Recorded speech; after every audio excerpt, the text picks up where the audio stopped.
Assalamualaikum warahmatullahi wabarakatuh. Bismillahirrahmanirrahim.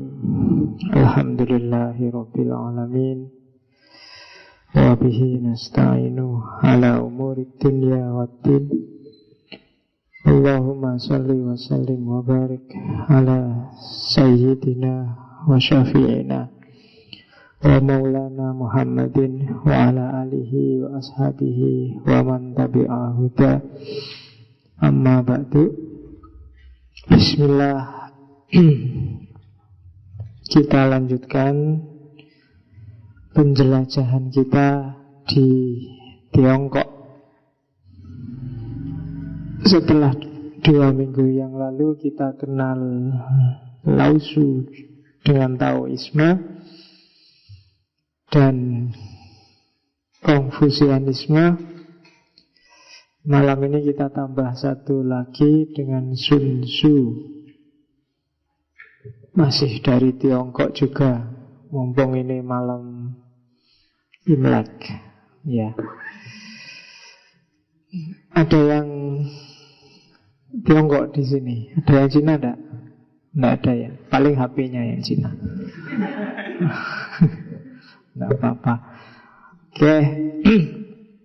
Ini istilahnya filsafat perang. Cuma filsafat perang itu kalau di dalam tradisi kajian filsafat yang formal itu bukan istilah yang baku. Ini filsafat secara istilah saja, etimologis.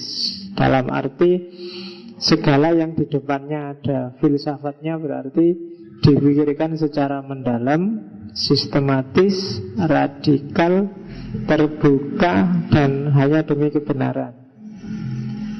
Jadi itu tidak baku. Jadi kalian nyari mata kuliah filsafat perang tidak akan nemu. Nyari novel termasuk juga di akademi militer atau di akpol, karena itu bukan istilah baku. Orang bisa pakai istilah sesukanya dengan filsafat, cuma kalau tidak baku ya tidak ada pakemnya. Jadi kajiannya pasti tidak tertib, tidak terstruktur. Dia belum jadi ilmu. Lebih mudah kalau filsafat sosial misalnya. Sosiologinya ada, ilmu jadinya ada, tinggal difilsafati. Jadi kalian boleh bikin istilah-istilah filsafat yang tidak baku, cuma mesti tidak terstruktur. Agak susah. Jadi misalnya filsafat teh hangat, misalnya apa filsafat, isata filsafat. Cuma tidak baku istilah-istilah itu. Ya yang baku ya yang ada di buku-buku itu. Tapi boleh. Jadi hasil refleksi kita sendiri secara mendalam, radikal, sistematis tentang sesuatu. Itu terus disebut filsafat perang. Biasanya yang membedakan, bedanya apa Pak? Mikir biasa sama mikir filsafat. Kalau filsafat biasanya arahnya ke yang disebut metafisik. Metafisik itu melampaui yang kelihatannya saja. Jadi masuk lebih dalam. Itu biasanya terus disebut filsafat. Jadi akal tidak melulu sibuk dengan yang kelihatan, tapi masuk lebih ke dalam lagi. Filsafat perang juga gitu. Tidak sekedar cerita gimana perang, tapi kira-kira perang itu bisa difilsafati seperti apa. Ada apa di balik perang? Apa yang terlibat dalam perang? Makna-makna apa yang bisa muncul dari fenomena yang namanya perang? Oke. Jadi filsafat perang Sun Tzu berarti pemikirannya Sun Tzu tentang perang, tapi pikiran-pikirannya ini tidak sekedar cerita perang kayak gimana, tapi pikiran-pikiran yang radikal, mendalam, sistematis. Maka malam ini kita ketemu Sun Tzu. Kalau kalian coba-coba beli buku-buku tentang Sun Tzu, buku-buku tentang Sun Tzu 90-an ke belakang itu lebih banyak diarahkan ke dunia bisnis.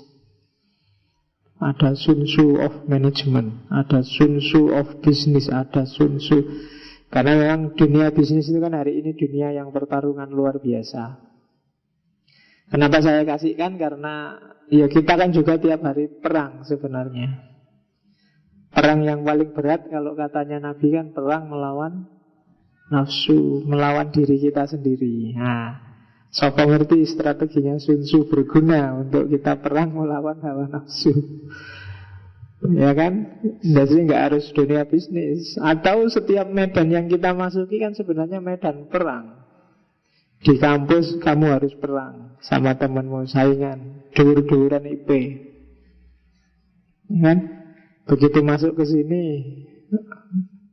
ngaji, mungkin nuansa perangnya kecil tapi ya pasti ada saja kan. Apa perang nyari tempat strategis yang ada sendenane. Apa kan itu kan perang juga. Perang nyari teh, perang nyari, jadi macam-macam, jangan salah. Nah, di mana-mana ada perang. Ke warung aja kan perang. Ya kan begitu masuk warung, oh, tempenya wis entek, kalah perang berarti kamu. Kedisian temenmu. Itu coba kita lihat ada apa sih Sun Tzu. Sebenarnya Su di belakang nama itu semacam gelar. Kayak kemarin minggu lalu, 2 minggu yang lalu ada Lao Su, yang artinya guru Lao.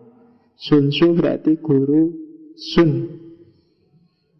Guru karena kepiawaiannya dalam merumuskan teori-teori perang. Dia sendiri memang panglima perang yang luar biasa. Cuma dia diangkat derajatnya jadi guru, dianggap guru karena pengaruhnya Sun Tzu ini luar biasa. Jangan salah, Mussolini, Hitler, Napoleon, itu kitab sucinya Sun Tzu. Mereka semua ngaku pegangannya Sun Tzu. Karena itu ada baiknya kita kenal serba sedikit dengan Sun Tzu. Nama aslinya ada yang bilang Sun Wu, jadi bukan Sun Tzu. Sejak kecil memang penggemar perang. Suka kalau ada lihat tentara jalan-jalan di depan rumahnya sama panglimanya, dia tertarik luar biasa. Kemudian coba-coba menulis tentang kitab perang, yang kemudian oleh temannya, oh kamu pinter ini, bukumu luar biasa, ayo kamu tak ajak ke depannya Kaisar Wu zaman itu. Terus ketika ketemu Kaisar cuma diketawain aja, apa strategi kayak gini. Kita juga sudah tahu kalau cuma kayak gitu. Ini kan cuma teori, prakteknya nggak nyata. Kalau dalam ceritanya terus Sun Tzu bilang, kalau nggak percaya berani dicoba. Ya saya tak coba. Sekarang kita bikin strategi kecil-kecilan, kamu tak angkat jadi panglimanya sekarang. Nah, terus yang jadi pasukan ini selir-selirnya raja. Begitu dites, ayo wis, jadi dikasih petunjuk oleh Sun Tzu. Nah, kamu jadi panglimanya, 2 orang selir paling cantik jadi panglima, dihadapkan berhadapan-hadapan, terus dikasih petunjuk, kamu gerak ke sana, kamu gerak ke sini, yang ini ke sini. Oke, begitu tit, ayo latihan mulai. Nah, yang namanya perempuan, jadi dikasih gitu kan, cekikian, ketawa-ketawa, nggak manut. Terus katanya Sun Tzu, panglima perang, ketika pertama merintah kok nggak jalan, itu biasanya anak buahnya nggak ngerti. Oke, tak kasih tahu sekali lagi, diajari lagi, gini loh, sudah ngerti bener? Ya, kita sudah ngerti, ayo perang lagi. Lari-lari, cekikian lagi, nggak serius lagi.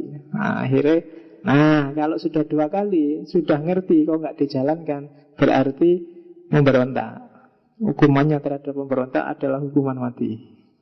Nah, dan dia minta pada Kaisar, 2 orang ini, pimpinan pasukan ini yang nggak serius, harus dipenggal kepalanya.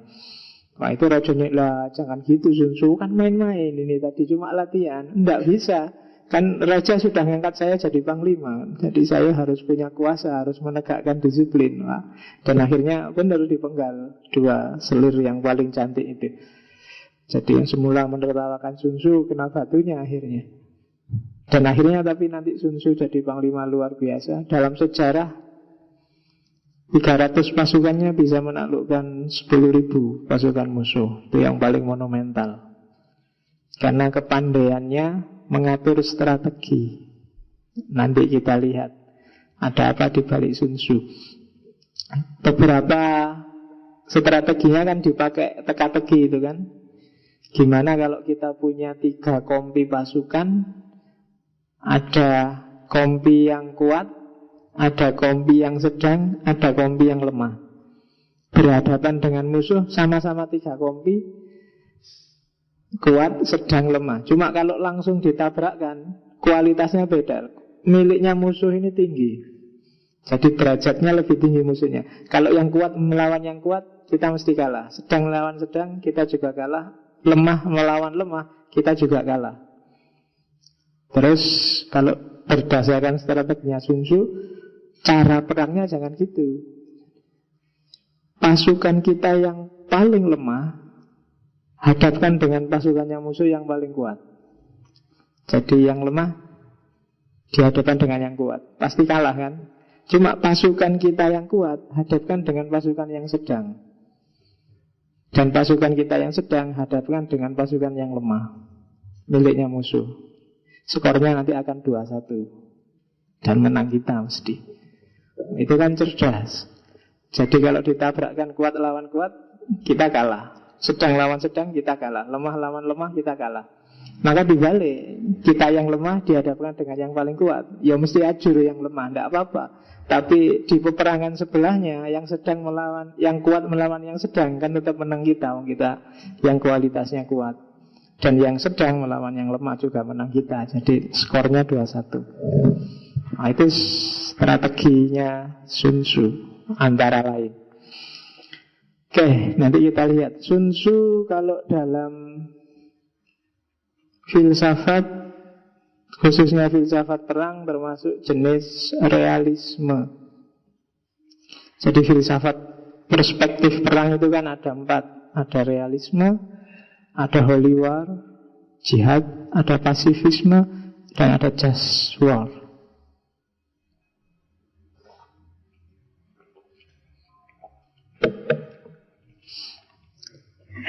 Ya, kalau di Cina ada Sun Tzu, mungkin nanti kita di India ada lagi filsafat perang, tapi dengan gaya kebalikannya Sun Tzu, yaitu Bhagavad Gita. Yang sabda-sabdanya Krishna itu sebenarnya juga sejenis filsafat perang. Pada saatnya nanti kita, kalau sudah ke India, mungkin kita juga akan menjelajahi Gita. Jadi sekarang dunia bisnis itu pertarungan antara 2 perspektif. Jadi enaknya strategi bisnis itu pakai Gita apa pakai Sun Tzu. Tapi orientasi duanya agak, kalau yang Gita agak sufi. Kalau di Islam kan ada konsep futuwah. Nah, itu agak bau-bau Gita. Tapi yang Sun Tzu ini agak realisme. Makanya disukai oleh Hitler, disukai oleh Napoleon, Mussolini, dan kawan-kawan. Alirannya namanya realisme. Jadi realisme itu ya melihat kenyataan yang real apa adanya. Itu realisme, realistis. Lawannya biasanya idealisme. Ya perang ya benturan kekuatan, benturan kepentingan. Perang itu kan bela negara. Maka yang namanya perang ya tujuannya gimana caranya menang. Simple. Pakai cara apa aja boleh, yang penting menang. Tidak ada perang itu yang jujur. Wong hakikatnya perang itu sudah tidak bermoral kok. Ngapain kita mikir, Pak, kita tarung juga harus fair toh Pak. Loh yo, hakikatnya perang itu sudah jelek. Bunuh-membunuh, saling menjatuhkan yang lain, itu aja sudah tidak bermoral. Gimana mau pakai perang yang bermoral? Itu realisme. Kan kita tanding ya tanding, tapi yang fair dong. Loh, tanding itu sudah sebenarnya ya sudah tidak fair. Kalau kepingin fair jangan tanding. Itu kan kayak kamu sepak bola, bolanya dicuri, itu kan ya memang gitu, dicuri. Loh, itu kan tadi bola aku. Ya kalau nggak mau curi-curian bola, ya bawa bal 11 atau 22. Jadi hakikatnya kompetisi ya memang ingin menang. Dan jalan untuk menang itu ya monggo silahkan aja. Mau curang ya silahkan, asal tidak ketahuan. Itu realisme. Gaya seperti ini nanti yang diterapkan oleh Hitler dan kawan-kawan. Tapi kan akhirnya sukses dia. Kenapa ya? Kelebihannya realisme adalah dia menguasai medan. Dan mikirnya nggak jelimet. simple, apa adanya. Nanti coba dirasakan ketika belajar Sun Tzu. Jadi nasihat-nasihatnya praktis, tidak reflektif, tidak terlalu banyak mikir. 1 tambah 1 ya 2. Itu gayanya Sun Tzu. Jadi itu perang jenis pertama, realisme. Ada juga yang selama ini sering jadi berita, jihad, holy war, perang suci. Kalau tadi realistis, kalau ini kebalikannya. Bagi kelompok ini itu perang itu bukan semata-mata urusan manusia. Perang itu takdirnya Tuhan untuk bersih-bersih. Jadi untuk menumbuhkan keadilan di muka bumi. Perang itu perintahnya Tuhan. Jadi kalau saya perang itu bukan karena aku ingin perang, tapi Tuhan yang ingin perang. Tuhan yang menakdirkan perang. Dan gak usah mikir hasilnya, Allah yang menjamin hasilnya. Kalah ndak apa-apa, besok dijamin masuk surga. Sudah ditunggu 67 bidadari. Kan gitu. Jadi tidak bisa kalah holy war itu. Seandainya ISIS itu kamu bantai, mereka nggak merasa ketakutan karena mereka merasa, oh ini urusannya Tuhan nih. Kalau saya mati tidak apa-apa, langsung masuk surga. Itu kan pening itu yang membombardir ISIS setiap hari itu kan. Bayangannya kalau sudah tewas banyak, terus ISIS-nya kapok. Tapi dari perspektif ini, enggak. Sebelum mereka benar-benar tumpes mungkin enggak. Mereka akan tetap merasa mati itu tidak masalah, tidak apa-apa. Kebalikannya kan kalau kita yang kemarin dibantai, yang dari Jepang, yang dari Mesir itu kan ya, mati itu kan problem luar biasa. Nyawa satu hilang, wah, pontang-panting kamu kan. Tapi bagi mereka tidak penting. Mati itu bukan sesuatu yang luar biasa. Nah itu, jadi kenapa kok lama perangnya? Amerika yang sebesar itu menaklukkan ISIS cuma kelompok berapa besarnya kok tidak selesai-selesai. Semangatnya beda. Yang satu takut mati, yang satu berani mati. Berat itu kan menghadapinya. Dan perang itu bagi kelompok ini itu biasa aja, wajar, tidak dahsyat. Itu sudah keniscayaan kosmis. Yang baik memang harus perang melawan yang jahat. Dan mereka mengidentifikasi diri, aku yang baik, yang lain berarti jahat. Ada darul Islam, ada darul harb. Nah, itu kan logikanya jihad. Ya meskipun kalau kita di Indonesia kan masih, apalagi level kita ya masih merinding kan kalau dengar kata-kata jihad. Meskipun ada saudara kita yang sudah ke sana ikut perang, tapi kalau level kita kan belum nyampe. Atau memang orang Indonesia memang konstruksinya nggak bakat perang. Meskipun dalam sejarah kita juga banyak mengalami peperangan. Saya tidak tahu teman-teman yang jihad ke sana itu mungkin mengalami penggembelengan yang luar biasa. Karena kalau dilihat dari kebiasaan dan mentalitasnya orang Indonesia, apalagi orang Jawa, itu kan biasanya susah untuk diajak bersusah-susah lama, diajak tirakatan lama itu, makanya terus. Tapi kalau di holy war kelebihannya adalah doktrinasinya luar biasa. Jadi itu yang bikin susah orang. Kalau sudah kesenggol itu, ya kayak kamu aja, misalnya kamu ikut organisasi apa, lembaga apa, dan lembagamu diotak-atik, itu kan militansimu bangkit. Tawuran ya apa-apa. Kemarin ada yang demo sampai korban motor, tidak apa-apa. Itu kan kayak jihad logikanya. Oke, ya kapan-kapan kita pelajari terminologi jihad di Islam, filsafatnya jihad, apa bedanya sama ijtihad, apa bedanya sama mujahadah. Itu 3 term yang dekat. Ada jihad, ada ijtihad, ada mujahadah. Oke, itu perang jenis kedua sebelum masuk ke Sun Tzu. Kalau yang ketiga justru anti perang. Namanya alirannya pasifisme. Ya dari gambarnya kelihatan, Gandhi. Atau ya kalau dari Kristen ada Martin Luther. Katanya Martin Luther membalas kekerasan dengan kekerasan. Itu berarti yang lahir adalah kekerasan ganda, kekerasan double. menambahkan kegelapan seperti menambahkan kegelapan pada malam yang tanpa bintang, istilahnya agak puitis.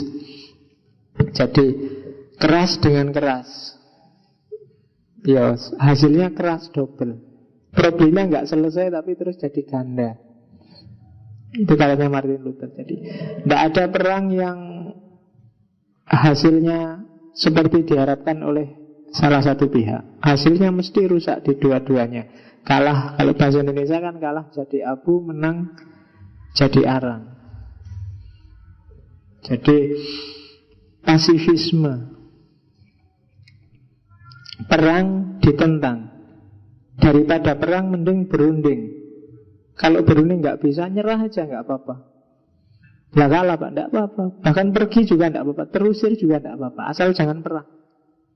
Itu dulu kan yang dilakukan oleh Gandhi itu. Waktu ada clash Hindu sama Islam, dia bersumpah, saya tidak akan makan apa-apa, tidak akan minum apa-apa sampai kalian rukun.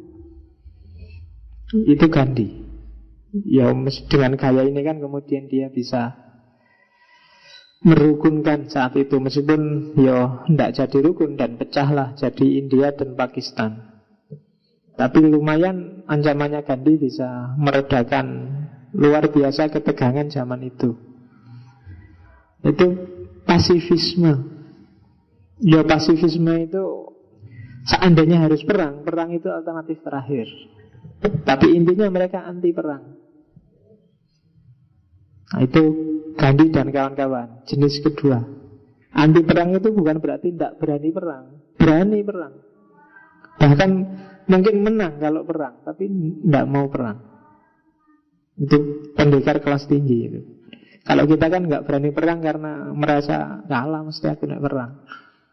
Tapi pendekar dahsyat itu dia kalau perang tidak mungkin dia kalah, tapi dia tidak mau perang. Urut-urutannya pendekar kan gitu. Yang pertama pendekar yang bisa mengalahkan musuhnya, dan yang paling tinggi adalah pendekar yang sama sekali tidak menemukan musuh. Karena semua orang tidak ada yang tidak suka padanya. Itu pendekar yang paling dahsyat. Kalau sekedar mengalahkan musuh gampang, tapi memposisikan dirimu sehingga sama sekali nggak ada yang musuhin kamu, itu berat. Dan itu yang dilakukan Gandhi. Tidak ada faksi-faksi yang bertiga zaman itu yang tidak suka sama Gandhi, termasuk yang Islam. Bahkan yang nembak Gandhi kan bukan lawan politiknya, tapi orang dalamnya sendiri, karena kecewa dengan Gandhi. Itu pasifisme. Oke. Yang ketiga ada teori just war, perang keadilan. Ya, ini perang sih boleh kalau di kelompok ini, asal alasannya memadai dan cara perangnya juga jangan ngawur. Kalau kalian lihat sejarah Islam itu hampir semua namanya just war. Tidak takut saya perang. Perang ayo. Kamu jual, aku ngutang. Oke, jadi kamu jual, aku beli. Perang-perang. Cuma perangnya tidak ngawur. Perang itu alternatif terakhir. Jadi, tapi dia perangnya harus fair, harus adil, harus ada tata perangnya. Ya makanya Nabi kan kalau perang wanti-wanti, jangan bunuh perempuan, orang tua yang tidak ikut perang, anak-anak, jangan ngawur, nebang pohon sembarangan, bakar-bakar, tidak boleh. Itu just war. Itu pesannya Nabi. Jangan mengganggu ketertiban. Orang yang tidak ikut-ikut jangan disangkut-sangkutkan. Itu pedomanmu sebenarnya. Kalau kamu demo ya diingat-ingat pesannya Nabi. Jadi demo-demo lah, tapi ya jangan ngerusak, jangan bakar-bakar. Orang yang tidak ikut-ikut ya jangan disangkut-pautkan, jangan diganggu-ganggu. Nah, itu just war teori. Tokohnya antara lain Thomas Aquinas. Kalau mau perang, perhatikan orang yang harus dilindungi dan lakukan perang dengan aturan yang jelas. Senjatanya juga harus adil. Jangan memusnahkan lalat satu dengan dinamit. Ya kan, nguber maling satu, sak desa dibakar. Itu senjatanya tidak adil. Jadi just war. Barat itu mengklaim dirinya melakukan just war ketika masuk ke Afghanistan, ketika masuk ke Libya. Tapi apa iya begitu? Ya silahkan kamu analisis. Dulu Indonesia masuk ke Timur Timur juga alasannya just war, keadilan, karena orang di sana sengsara dan seterusnya. Ya kalau ini secara teoritis debatable. Tapi yang jelas ada jenis just war, ada jenis pacifism, ada jenis realisme, dan satu lagi ada jenis holy war. Itu yang hari ini berkembang di dunia perang. Oke, kita masuk ke Sun Wu sekarang. Ada apa dengan Sun Tzu? Oke, yang pertama katanya Sun Tzu, teori paling dasar untuk kita bisa menaklukkan musuh, kalau bisa menanglah tanpa korban. Atau kalau bisa korbannya sesedikit mungkin. Kan? Caranya apa? Yang pertama, pahami posisi strategis. Yang kedua, kumpulkan informasi sebanyak-banyaknya dan manfaatkan kesempatan yang ada. Yang ketiga, pilihlah aksi yang korbannya minimal. Kalau ada yang bahaya, jangan nekat, hindari bahaya. Yang keempat, waspada terus dengan segala situasi dan respon dengan tindakan yang diperlukan. Yang kelima, pilihlah tindakan dengan keuntungan paling besar. Kalau kamu bisa melakukan 5 ini, kamu akan menang dengan korban minimal. Perang apapun. Ya kalau tadi kamu bilang perang melawan hawa nafsu juga, kalau bisa itu. Perang melawan hawa nafsu berarti ya kamu harus pahami posisi strategis, pahami dirimu sendiri. Ya kan? Kamu itu cirinya apa? Kelebihan kekuranganmu apa? Cari informasi sebanyak-banyaknya tentang dirimu.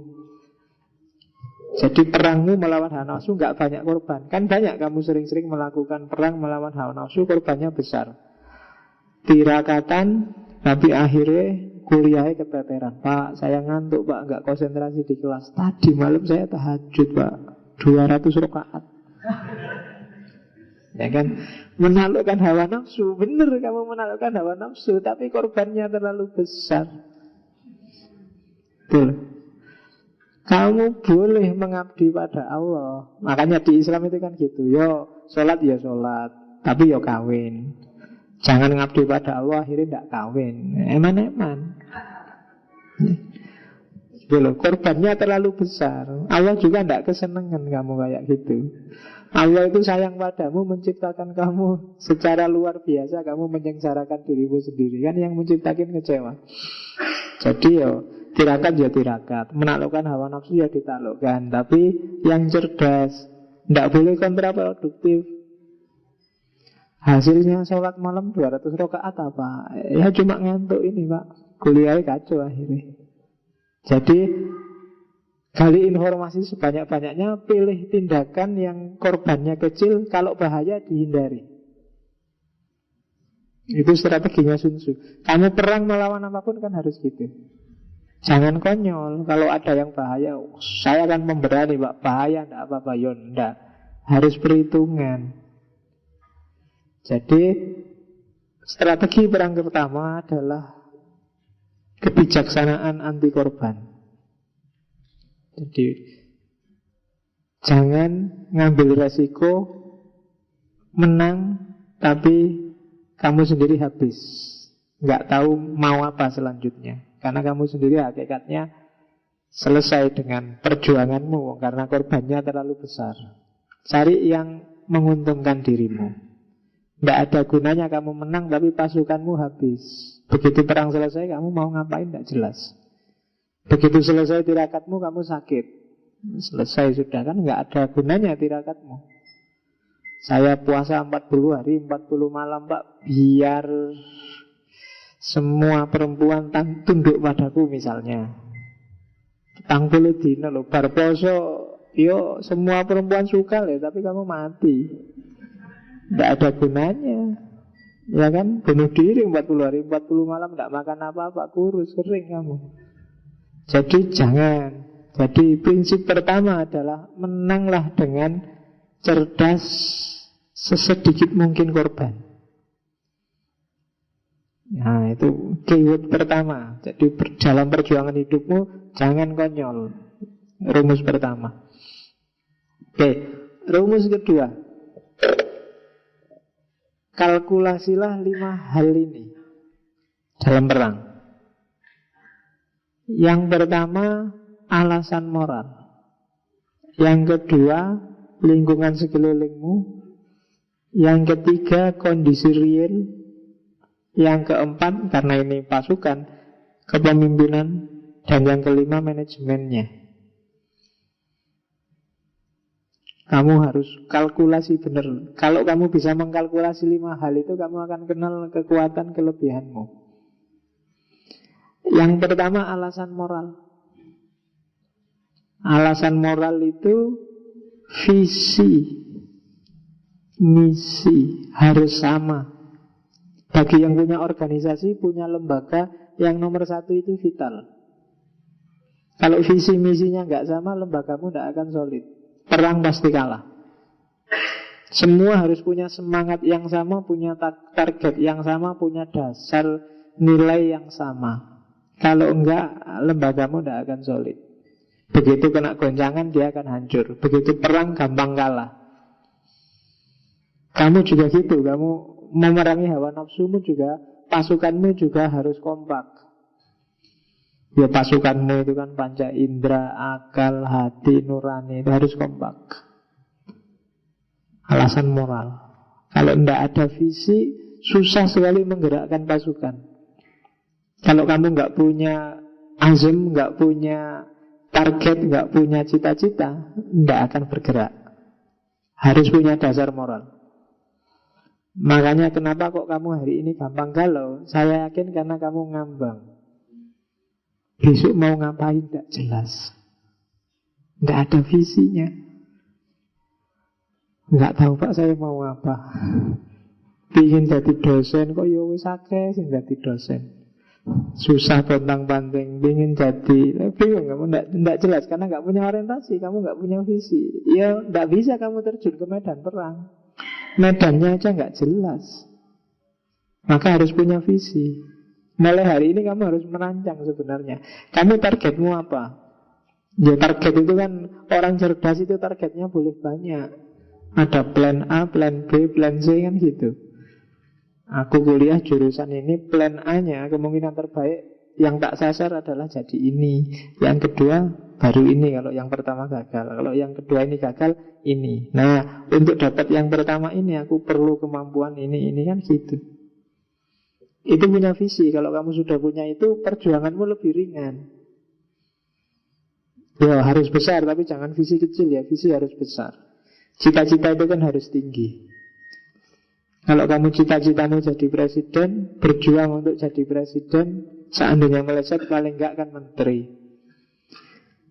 Ya kan? Tapi kalau cita-citamu cuma jadi ketua RW,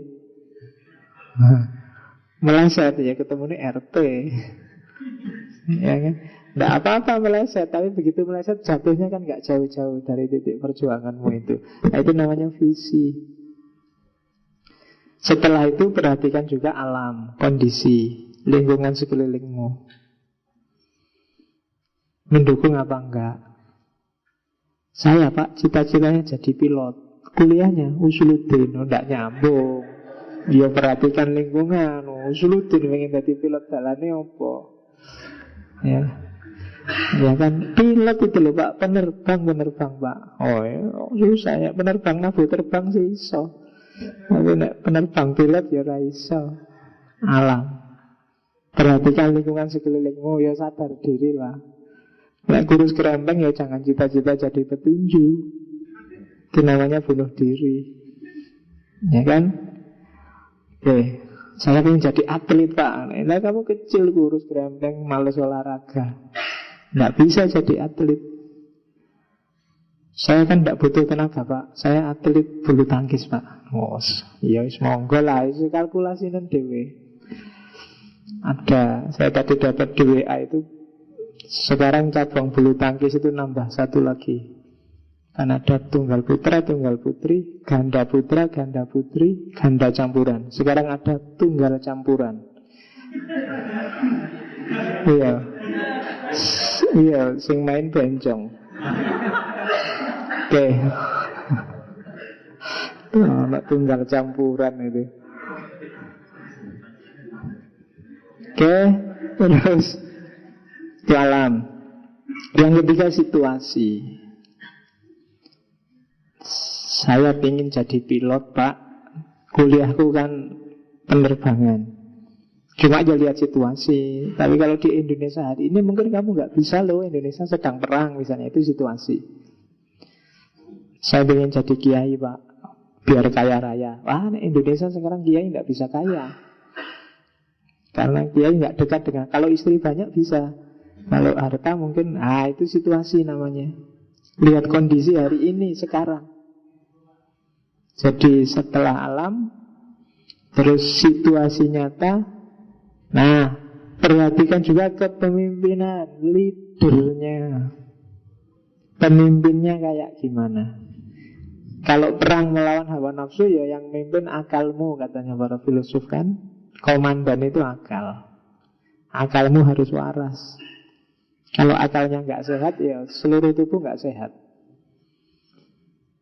Jadi kepemimpinan penting. Kalkulasilah kapasitasmu di sisi akal. Kalkulasilah siapa ketuanya kalau itu organisasi, jenderalnya siapa. Itu menentukan. Dan yang terakhir, manajemen. Modal ada, SDM, SDA beres, visi jelas, tapi kalau ngaturnya nggak beres, juga akan kacau. Perang juga gitu. Kalau kamu nggak disiplin, nggak jelas. Kalau di organisasi ya, apa sanksi, apa reward, apa imbalan, logistik, modal, semuanya luar biasa. Hanya satu yang kurang Pak, logistik. Saya nggak punya uang Pak, ya berpengaruh. Jadi manajemen penting, pemimpin penting, pahami situasi kekinian, pahami lingkungan sekelilingmu, dan visimu harus jelas. Kalau ini sudah beres, silahkan maju perang. Kalau enggak, bereskan dulu. Karena ini penting, kuncinya. Saya ingin lulus dengan cum laude Pak, visi. Lingkungan sekeliling, kamu punya buku enggak? Kamu punya, ya kan, dosen yang enak diajak diskusi enggak? Kamu punya, itu kan sekelilingmu. Terus situasinya, kampusmu nyaman enggak? Kamu belajarmu yang enak kayak gimana? Teman kosmu mendukung enggak? Itu situasi. Terus kepemimpinan, yang ngatur kamu, pikiranmu beres enggak? Visimu yang jelas itu terukur enggak? Itu kepemimpinan. Dan yang terakhir, ya manajemenmu sendiri. Kamu disiplin enggak? Memanage perkuliahanmu beres enggak? Kalau semua beres, kamu benar akan jadi lulus cum laude. Itu dikalkulasi. Jadi tidak boleh, Pak, saya hidupnya mengalir saja. Ya sudah, selesai. Tidak bisa. Katanya Sun Tzu, ya harus dikalkulasi. Kamu harus kenal benar siapa dirimu. Kalau enggak, jangan turun ke medan perang, mesti kalah. Oke. Itu yang kedua. Yang ketiga, perencanaan sekarang. Ini rencana sebelum perang. Perhatikan waktu. Nomor 1, hindari pertempuran yang berlarut-larut. Suwi, tidak selesai-selesai. Itu kalau mahasiswa suwi, tidak lulus-lulus. Itu masalah. Perang harus ada titik akhirnya. Kalau nggak selesai-selesai, rugi kamu. Moralnya turun, biaya habis, dan kalah kalau perang beneran. Jadi yang skripsinya nggak selesai-selesai, moralmu kan turun. Gak lulus-lulus itu kan, begitu ada temenmu ngomong skripsi, lulus gak? Sakitnya di sini mesti. Ya kan? Kapan wisuda? Sudah S2 ya, S2 gundulmu ini gak lulus-lulus. Ya kan? Jadi hindari pertempuran yang berlarut. Rencanakan dengan baik. Ya, karena waktu adalah, itu tak bahasakan hari ini, waktu adalah uang. Ya. Waktu adalah modal penting. Semakin panjang waktu, semakin habis perbekalan dan pengeluaran harian. Kalau nggak dikalkulasi bagus, bisa merusak. Kayak zaman dulu waktu Mataram menyerang Batavia. Itu problemnya waktu. Sebenarnya tangguh pasukan Mataram zaman Sultan Agung, tapi terlalu panjang waktu perangnya, sehingga hancur. Ya persis kayak zaman Pangeran Diponegoro. Meskipun ada yang bilang itu kan perangnya waktu maghrib Pak, cuma 5 menit, 1825 sampai 1830. 5 tahun itu terhitung panjang. 5 tahun itu bukan 5 menit zaman perang. Sehingga tahun-tahun terakhir kan mulai goyah. Modal habis, konsolidasi hendak jalan, ya dipecah-pecah sama Belanda, sehingga sampai mau diajak berunding dan ditangkap. Terlalu panjang waktunya. Maka katanya Sun Tzu, bertempurlah dengan strategi gimana caranya cepat menang. Antara lain, hancurkan perbekalannya musuh, atau pancing musuhnya biar marah duluan, atau provokasi anak buahmu biar semangatnya berlipat-lipat. Pameri mereka kalau bisa menang, keuntungannya bisa dapat rampasan banyak, bisa dapat itu kalau perang beneran, biar cepat menang. Nah kalau perang melawan nafsu gimana Pak? Yo strateginya sama. Musuhmu apa? Nafsu itu kan di luar banyak musuh. Nafsu nonton gitu-gitu, nafsu apalagi, nafsu kan banyak itu. Pingin ngapusi kancane, nafsu pingin itu, pancing aja. Nafsu itu gampang dipancing.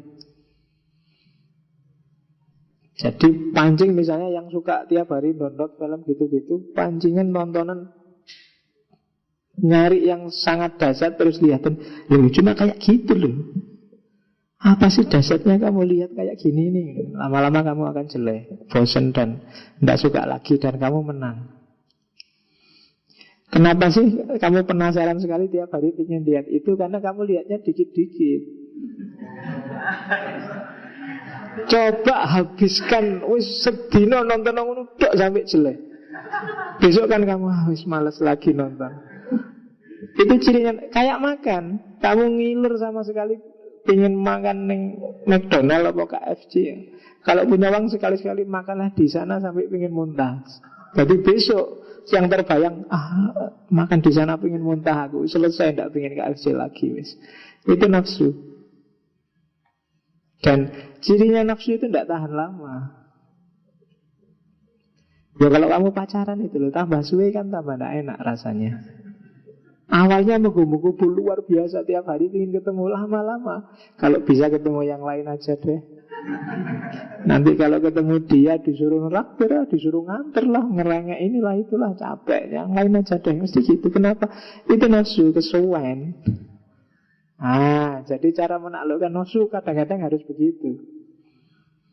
Kalau kamu belum beres dengan nafsumu, itu bisa ngerecoki terus loh. Kenapa kiai-kiai kadang-kadang istrinya bisa banyak. Di koran kemarin ada yang umur 70 nikah sama santrinya 74, santrinya 18 apa 16 ini kan.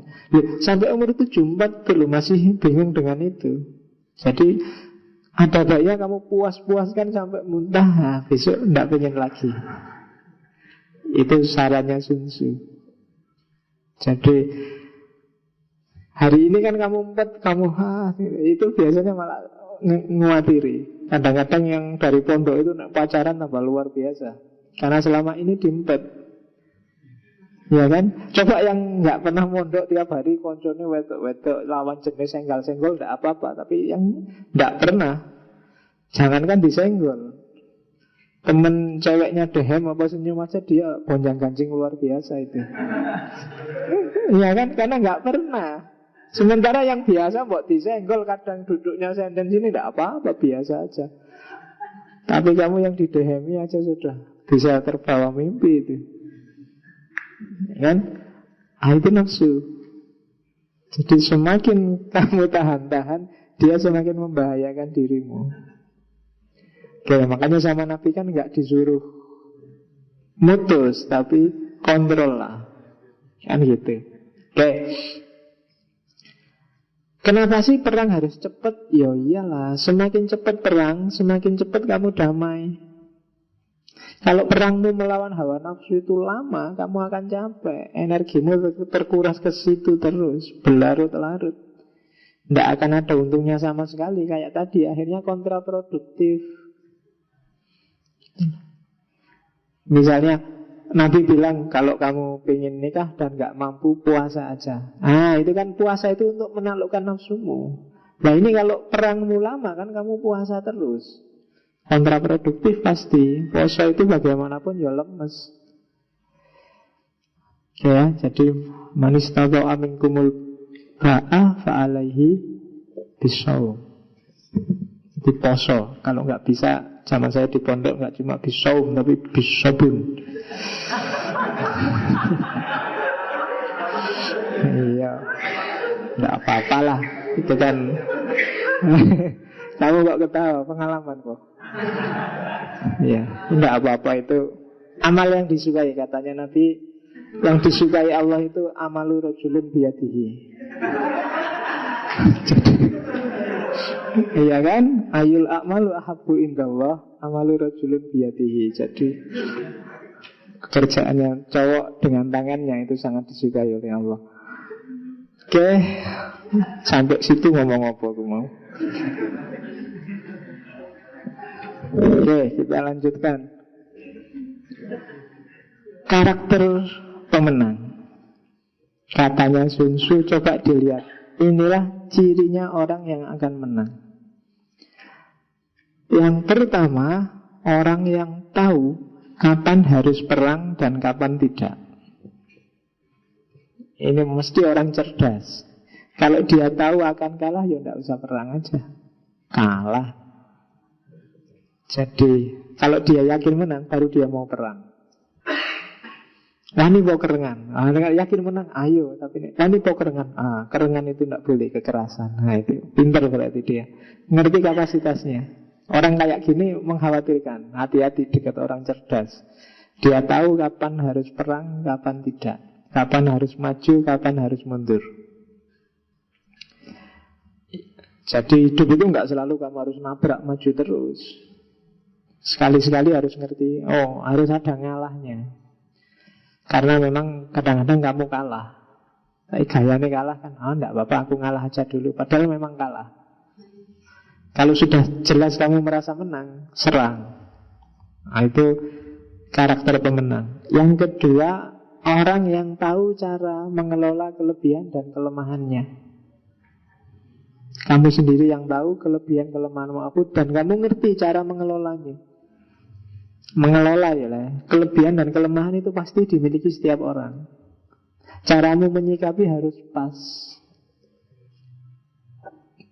Kelebihanmu kamu manfaatkan seperti apa, kelemahanmu kamu atasi seperti apa. Itu menentukan. Indonesia ini kelebihannya apa, kelemahannya apa. Nah, pemimpinnya harus bisa mengelola. Kalau enggak, wassalam. Punya laut luas tapi enggak ada yang mengelola atau dikelola orang lain. Indonesia negara maritim tapi yang bisa renang enggak ada 50% rakyatnya. Iya kan?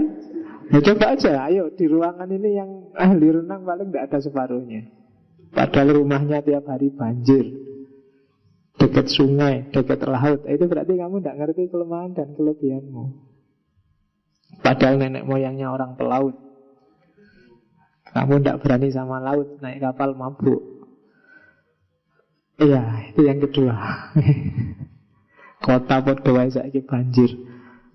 Yang kedua, iya yang pasukannya punya tujuan sama, kemenangan. Visi tadi.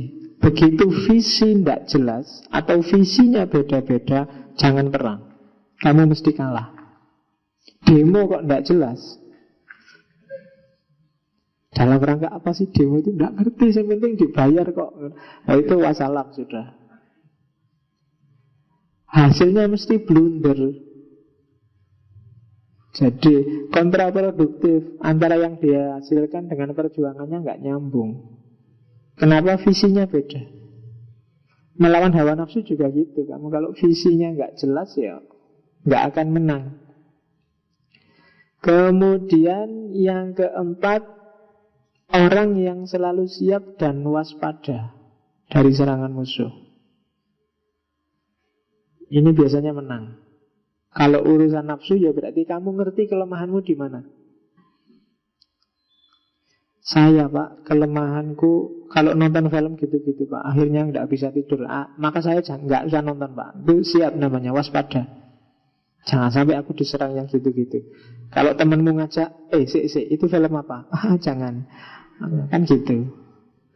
Aku masih normal, makanya nggak usah deket-deket itu dulu kan gitu. Iya, alasannya normal. Kalau kadang-kadang kan gitu, ayolah nontonlah, kita kan normal. Justru karena normal itu aku jangan nonton. Kalau nonton bahaya. Kalau aku nggak normal nggak apa-apa. Justru karena aku normal, aku aja nonton yang gitu-gitu. Itu orang yang waspada, ngerti dirinya sendiri. Oke. Dan yang kelima, pemenang adalah orang yang pemimpinnya tangguh dan tidak mudah terpengaruh. Apakah itu dari KMP, apakah IH? Kalau di Indonesia. Jadi punya pendirian. Kalau pemimpinnya nggak tangguh, yo jangan diharapkan rakyatnya tangguh. Kalau pemimpinnya nggak cerdas, jangan diharapkan rakyatnya cerdas. Korelasi. Ya pemimpinnya nggak cerdas kan hasilnya kebijakan yang nggak cerdas. Dan kebijakan itu kan yang menjalankan rakyatnya. Kebijakan yang tidak cerdas dijalankan, yang menjalankan juga jadinya nggak cerdas. Jadi bodoh bareng-bareng sak negara. Itu yang terjadi. Maka cari pemimpin yang tangguh, yang tidak mudah dipengaruhi oleh kekuatan luar. Jadi yang tahu kapan bergerak, kapan maju, kapan mundur, yang bisa mengelola kelemahan dan kelebihannya, yang visinya jelas, kemudian yang selalu waspada, dan yang terakhir yang punya pimpinan hebat. Kalau ciri ini ada, kamu akan menang di pertarungan. Nah, itu katanya Sun Tzu. Usahakan ada. Kalau untuk dirimu sendiri ya usahakan semua kualitas itu ada. Kalau pimpinan saya bilang tadi untuk diri sendiri ya berarti pimpinannya ya dirimu sendiri, akalmu. Oke. Nah, pemimpin yang bagus itu yang kayak gimana sih? Kalau katanya Sun Tzu cirinya 5. Bijaksana, jujur, manusiawi, berani, dan tegas. Kalau ada orang kayak gini, pilihlah jadi presiden. Menurut Sun Tzu. Bijaksana itu berarti fleksibel, ngerti perubahan, tidak kaku. Tidak mentang-mentang konstitusinya gitu, ya kudu harus gitu. Konstitusi yang kita yang bikin kok.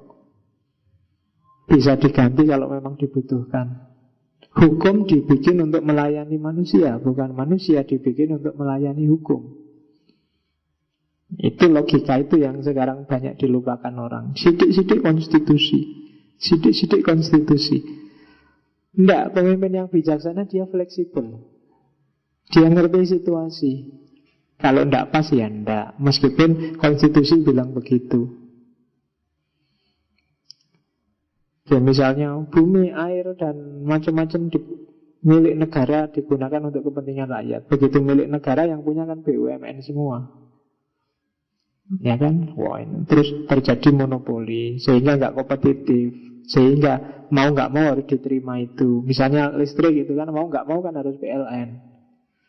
Iya kalau pas PLN-nya bagus nih, pas PLN-nya korup. Ya kan, ngakunya tiap tahun rugi tapi tidak ada orang PLN miskin. Soge-soge, sama kayak Pertamina, tiap tahun defisit sekian triliun, tapi orang Pertamina tidak ada yang miskin. Bosnya Pertamina justru paling kaya. Ya kan? Ini aturan kayak gini kan, memang aturannya gitu. Nah, pemimpin yang bagus dia fleksibel, ngerti situasi. Ya enggak lah. Ya ada yang milik pemerintah, ada yang boleh diswastakan, ada yang... Nah, itu bijaksana, dia ngerti situasi, tidak ngawur. Oke. Yang kedua jujur. Jujur itu ya konsisten dengan kata-katanya. Kemarin bilang A ya A, kemarin bilang B ya B. Kalau masih ragu-ragu ya jangan ngomong. Itu pimpinan yang hebat. Kalau masih belum jelas jangan ngomong, bilang aja belum, saya masih mikir. Kan nggak mendesak. Nah, itu hebat. Tapi kalau nekat ngomong A dan besok ganti B, itu alamat mesti mengacaukan mental. Kalau presiden ya mengacaukan negara. Kalau rumah tangga ya mengacaukan rumah. Kalau di kampus ya mengacaukan kamar kosmu. Ya kan? Misalnya kamu kos-kosan di kamar terus bilang, nanti ya aku pulangnya kira-kira jam 10 malam. Wah, temenmu sudah terlanjur masuk kamar sama pacarnya jam 8. Kamu kok pulangnya jam 9. Nah itu kan mengacaukan dia. Iya, contohnya kok ke sana. Jadi pemimpin yang benar-benar itu yang kalau ada prajuritnya layak dikasih reward, dikasih reward. Layak dikasih hukuman, dikasih hukuman. Jadi kalau sudah bilang besok yang membunuh 1 orang tak kasih 1000, ya dikasih 1000 benar. Itu pemimpin yang akan sukses. Karena anak buahnya tidak bingung. Mesti akan ada yang kayak gitu. Mesti aku akan dikasih hadiah, mesti aku akan dihukum. Harus begitu. Manusiawi yang ketiga. Manusiawi, human. Jadi bisa simpati, bisa empati, ngerti situasi kemanusiaan anak buahnya. Itu pemimpin yang bagus. Manusiawi kandungannya bijaksana. Karena manusia itu dinamis, berubah-ubah, ya dia memutuskan sesuatu dengan mempertimbangkan perubahan dan dinamika. Nah, itu karakter pemimpin yang ketiga. Yang keempat, berani. Tidak takut ancaman, tidak takut pressure, tidak takut dimarahi sama ketua partainya, tidak takut, ya berani. Kalau pemimpin takut, alamat sudah. Mesti nanti hasilnya rusak negaranya. Dan yang terakhir tegas. Jadi tidak terlalu lama mempertimbangkan, harus tegas. Pinginnya apa? Jadi mending tegas, kalau keliru direvisi daripada gantung. Ya itu lebih menyebalkan, nunggu itu nggak enak, luar biasa. Mending jelas, wah keliru pak, oh ya diganti kalau gitu. Nah, itu enak. Daripada sik besok mikir, lo kok situasinya berubah, mikir lagi ya, lo berubah lagi, mikir lagi ya, tidak jalan. Negaranya bisa libur bertahun-tahun kalau kayak gitu. Ya kan? Dulu zaman SBY kan kamu mengalami sindrom itu kan. Ini kapan diputuskan tidak jelas, suwi gitu. Prihatin bolak-balik, saya prihatin. Tapi tidak ada keputusannya. Habis prihatin mau ngapain? Tidak tegas. Hati-hati, kalau pemimpin ceroboh, dia akan tewas duluan. Kalau pemimpin pengecut, dia akan ketangkep duluan oleh musuh. Kalau pemimpin mudah marah, dia akan mudah diprovokasi. Kalau pemimpin gila hormat, dia akan terhina pada akhirnya. Kalau pemimpin terlalu mudah kasihan, dia akan terjebak dan menyesal, katanya Sun Tzu. Jadi pimpinan jangan nyari orang yang ceroboh, ngawur, mati dhisik mesti. Jadi pimpinan itu ya harus ngatur strategi. Jangan ceroboh. Dalam sejarah misalnya ada siapa ya yang ceroboh? Di India misalnya ada Tipu Sultan. Tipu Sultan itu pejuang luar biasa, cuma kadang-kadang agak ceroboh. Kalau perang dia ada di paling depan sendiri, naik kuda paling depan. Tapi akhirnya ya tewas di medan perang. Harus hati-hati karena pasukan berapa banyak pun tewas itu tidak masalah, tapi begitu panglima pimpinannya tewas, selesai perang. Maka jangan sampai ada puluhan orang Indonesia misalnya tewas meninggal kena apa, tidak masalah, tapi begitu Jokowi yang tewas, negara kan bubar. Jadi jangan sampai ojo ngawur jadi pimpinan. Jangan ceroboh. Tidak dikawal tidak apa-apa, dalam arti asal tetap hati-hati. Nah, terus juga jangan pengecut. Kalau pengecut, katanya Sun Tzu, justru dia akan tertawan duluan. Apa-apa takut. Orang penakut itu kan dia akan jadi tawanan banyak hal di balik ketakutannya sendiri. Apalagi mudah marah. Pemimpin yang mudah marah, dia akan gampang diprovokasi. Melawan orang mudah marah itu paling gampang. Tinggal dikit aja dia mesti marah. Dipancing dikit dia mesti marah. Jadi orang yang mudah marah sama orang yang sombong itu juga enak.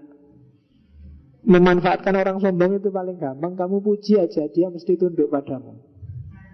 Wah, sampean itu ganteng, duitnya banyak, temennya banyak, ini mesti terus ayo makan malam yuk. Lumayan kamu dapat traktiran. Ya kan, dia mesti seneng. Paling gampang orang menghadapi orang sombong itu enak, menaklukkannya, tinggal dipuji. Jadi jangan nyari mudah marah, ya gila hormat. Jadi orang gila hormat itu pada akhirnya terhina dia akhirnya. Jadi kamu gila hormat itu kan orang muji-muji kamu. Jangan salah, semakin banyak orang muji kamu, semakin dia ngomong jelek tentangmu di belakangmu. Coba aja. Temenmu yang tiap hari muji kamu itu justru yang paling cuek padamu atau paling banyak ngomong jelek tentang dirimu. Sebentar-sebentar, wah, bangga aku punya teman sampean ini. Wah, sampean ini orang hebat. Wah, sampean ini. Sebenarnya diam-diam di belakang biasanya dia, urusan apa aku sama dia. Biasanya gitu. Maka hati-hati, orang yang gila hormat dia akan terhina. Dan orang yang terlalu mudah kasihan pada orang lain. Kasihan itu bagus, tapi jangan terlalu mudah kasihan. Gampang ditipu kamu nanti. Kalau pimpinan kadang-kadang harus tegas. Hukuman mati ya hukuman mati. Ya memang kasihan orang hidup ditembak sampai mati. Tapi membacanya kan secara luas, biar nggak menyesal, biar nggak terjebak. Itu karakter pemimpin yang kuat.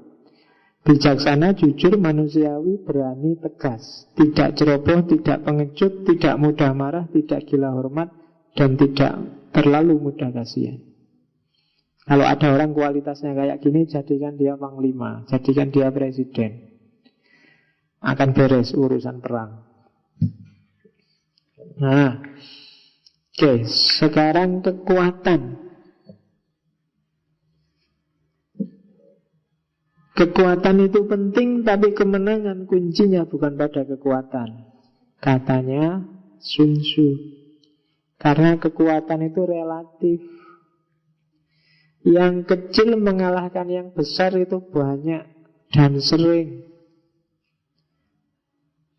Kalau yang besar mengalahkan yang kecil, itu juga banyak, tapi itu kan biasa. Tapi kalau kecil mengalahkan yang besar itu luar biasa. Tapi ada dalam sejarah banyak. Nabi Daud itu kecil, yang dikalahkan Jalut itu luar biasa, besarnya kayak raksasa katanya, tapi menang. Apalagi banyak contoh-contoh yang sedikit mengalahkan yang banyak, yang kecil mengalahkan yang besar. Saya kecil, kamu gede-gede tubuhnya. Cuma kan aku di sini berarti aku menang. Paling tidak aku menang tua. Jadi kekuatan tidak tergantung pada jumlahnya atau besarnya, tapi tergantung pada efektivitasnya. Tinju dulu, zaman dulu Tyson itu musuhnya bisa 2 kali lipat lebih besar. Tapi musuhnya KO duluan, kenapa? Karena Tyson bisa menggunakan kemampuannya secara pas dan efektif, tidak boros. Kadang-kadang pasukan besar ngaturnya susah dan gampang kalah. Tapi pasukan kecil lebih simpel. Makanya Sun Tzu bisa dengan 300 ngalahin 10.000. Karena dia ngerti cara ngatur pasukan, memanfaatkan kekuatan dengan segala trik dan strateginya. Itu misalnya strateginya Sun Tzu. Saat sudah siap menyerang, pura-puralah belum siap. Jangan-jangan kamu siap nyerang, tarung mesti menang. Tapi untuk memastikan kemenangan, kamu pura-pura dulu gak siap untuk menjajaki kekuatan musuh. Di kampus misalnya diskusi, jadi kamu sudah ngerti problem itu, tapi coba sih pura-pura gak ngerti dulu. Kira-kira temenmu sampai mana wawasannya. Nah itu kan sering kayak gitu. Oh itu kan bisa telak, itu kan mengalahkannya enak. Jadi, wah aku gak ngerti ya, coba menurutmu gimana? Oh gitu toh menurutmu. Menurut aku gak kayak gitu. Yang benar itu gini. Oh itu kan kalahnya telak temenmu. Jadi kalau sudah siap menyerang, pura-pura doang gak siap. Oke. Saat sudah bergerak, pura-pura lah kamu gak gerak, diam. Saat sudah dekat, gimana caranya musuh nganggap kamu masih jauh. Jadi orang sudah nganggap, wah kamu itu pinter. Oh enggak, toh saya biasa-biasa. Yang lebih banyak dari saya banyak loh. Yang lebih hebat banyak loh. Iya toh, iya. Jadi saya nggak ada apa-apanya. Tapi sebenarnya aku itu apa-apa. Jangan salah. Itu cuma pura-pura aja. Nah itu kan strategi perang namanya. Sering kan kamu ketemu teman kayak gitu. Jangan-jangan dia lebih hebat dan kamu tahu dia lebih hebat, tapi kayaknya kan kayak dia nggak ngerti apa-apa. Gimana ya? Wah hebat sekali ya kamu ngerti itu. Padahal itu dalam hatinya ketawa. Kayak gitu aja bangga. Nah itu sebenarnya strategi perang juga. Kenapa dia gaya kayak gitu? Karena dia ngerti, dia bisa ngalahkan kamu. Dia bisa mendominasi kamu. Makanya katanya Sun Tzu, buatlah musuh tidak tahu kekuatan, situasi dan tujuan kita yang sebenarnya, lalu diam-diam bersiaplah dan seranglah tiba-tiba. Nah itu strategi paling dahsyat untuk mengalahkan orang lain. Jadi orang tidak ngerti, kita sudah ngerti apa saja, sudah belajar apa saja, sudah apa saja. Kamu sudah belajar filsafat sampai pertemuan ke hampir 70. Wawasanmu luar biasa. Begitu temanmu ngomong filsafat, dalam batinmu, sekali cuma itu, gak level. Misalnya tiba-tiba kamu menyerang, terus kamu serang. Wah, yang kamu omongkan itu keliru, yang benar gini. Wah, itu bukan telak kalahnya musuhmu. Karena dia nggak nyangka sama sekali, ternyata kamu ngerti. Kalau dia sudah nganggap, dia tidak akan kayak gitu kan.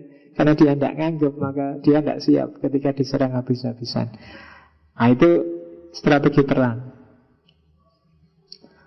Oke, jadi kekuatan tidak nomor satu. Terus ya ini yang harus dieksploitasi juga, strategi medan dan musim. Perhatikan perubahan musim, cuaca, temperatur, waktu. Ini kalau dalam perang yang sebenarnya penting. Dalam sejarah misalnya Napoleon, kekalahan Napoleon di Rusia itu kan karena badai salju. Itu pinternya jenderal Rusia. Dipancing biar Perancis nyerangnya di waktu itu, di jam itu yang akan ada badai salju. Atau Zhuge Liang melawan Cao Cao. Bagi yang sudah nonton, ini sebenarnya ceritanya Samkok, 3 kerajaan. Yang sudah nonton Red Cliff, film Mandarin, cariin filmnya yang belum nonton. Itu sebenarnya epic sejarah ya, ditambah fiksi dikit-dikit. Jadi judulnya Red Cliff. Itu kan Zhuge Liang itu pasukannya tidak imbang, luar biasa. Selisihnya puluhan ribu, tapi bisa menang karena memanfaatkan angin, memanfaatkan cuaca, dan memanfaatkan psikologinya orang. Pasukannya itu tidak punya senjata sama sekali, senjatanya terbatas, butuh anak panah banyak. Maka dia membawa kapalnya mendekat ke arah pasukannya. Kapalnya ini diisi jerami sebanyak-banyaknya, yang di kapal cuma satu orang, sehingga dan masuk ke dekat kapalnya musuhnya. Cuma dia pintar baca situasi, karena situasinya berkabut. Begitu dekat sama kapal, musuhnya nganggap, oh ini sudah nyerang ini. Ada beberapa kapal mendekat. Ayo dihujani dengan panah. Dihujani dengan panah banyak sekali dan dapat puluhan ribu panah gratis. Di situ kan banyak jerami. Akhirnya pulang bawa puluhan ribu panah. Lumayan. Dan dia punya modal untuk perang. Akhirnya musuhnya kalah. Nah itu ngerti medan, ngerti situasi. Ya kalau kamu pendekatan sama pacarmu juga kan harus lihat situasi. Dia sedang galau apa sedang seneng apa kan juga harus ngerti juga. Begitu salah situasi mungkin kamu dekati bisa malah marah, bisa malah, itu kan situasi namanya. Sama dosen juga gitu. Dosennya lagi enak hatinya nggak ya? Karena begitu dosennya lagi nggak enak hati, kamu mendekat, wah malah kena dapat marah. Ditanya baik-baik, udahlah kamu mahasiswa apa, males, udah pergi sana. Nah itu, ya kan? Oh itu kamu nggak lihat situasi. Kalau dosennya sudah gelagatnya kayak gitu, ya mungkin baru gegeran sama istrinya di rumah apa-apa. Jangan mendekat, kamu kena semprot nanti. Pahami situasinya. Oh, ini di kelas kok marah-marah terus ya bapak ini. Ini mungkin gegeran sama istrinya. Kamu manut wae daripada kena. Nah, hati-hati. Karena begitu kena, wassalam nanti. Urusannya kan masa depan itu. Oke, jadi lihat medan yang benar. Di kampus kan juga medanmu. Oke. Sekarang kita masuk ke strategi. Strateginya ada 36, banyak. Makanya mau saya agak cepat tapi kok agak lambat. Oke ya, saya agak cepat sekarang. Strategi untuk menang. Yang pertama, perdaya langit untuk melewati samudera. Maksudnya, kalau gerak jangan terang-terangan, agak sembunyi-sembunyi. Karena gerak terang-terangan itu yang mematiri, orang meresponnya gampang. Perdaya langit itu biar langitnya salah lihat. Makanya geraknya harus samar-samar. Itu penting dalam perjuangan. Jangan dibongkar semua. Orang yang semuanya dibongkar itu lebih gampang dikalahkan. Gerakannya mudah terbaca. Kalau orang ini sukanya bal-balan, senengannya Juventus, yang itu senengannya Roma, yang itu senengannya skalai gampang. Cara melecehkannya gampang, harus ngerti. Dalam hal apapun jangan terlalu gampang. Kalau kamu punya pasangan, punya pacar, kalau kamu bongkar semua dirimu di depan pacarmu, besok pacarmu gak akan tertarik padamu. Atau bosan sama kamu. Misalnya di mana di luar kamu, kamu kok selingkuh nggak takut sama pacarmu? Alah, gampang aja, dia sudah kepegang. Paling dia nanti gini, tak kasih gini sudah mau, sudah. Itu rahasiamu kebongkar semua, gampang kalah. Yang paling dicari itu kan orang yang misterius, nggak jelas. Ini janjane seneng bener sama aku, ndak ya? Itu kamu akan dikejar-kejar terus. Begitu kebongkar semua selesai. Jadi strateginya adalah perdaya langit untuk melewati samudera.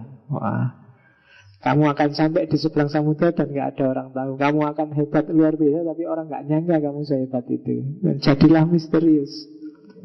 Kayak agama itu kan misterius. Kalau tidak misterius mungkin sudah ditinggal orang sejak dulu. Sampai hari ini kan orang masih bingung terhadap agama, penasaran. Banyak yang wah ini harus dipercaya saja. Nah itu kenapa misterius. Misterius itu unik, luar biasa. Strategi perang juga perlu yang kayak gitu. Perdaya langit untuk melewati samudera. Yang kedua, kepung W untuk menyelamatkan Zhao. Itu sebenarnya nama daerah. Kalau nggak bisa menaklukkan A dan kamu bisa menaklukkan B, sementara B ini dekat sama A, padahal targetmu A, ya taklukkan aja B.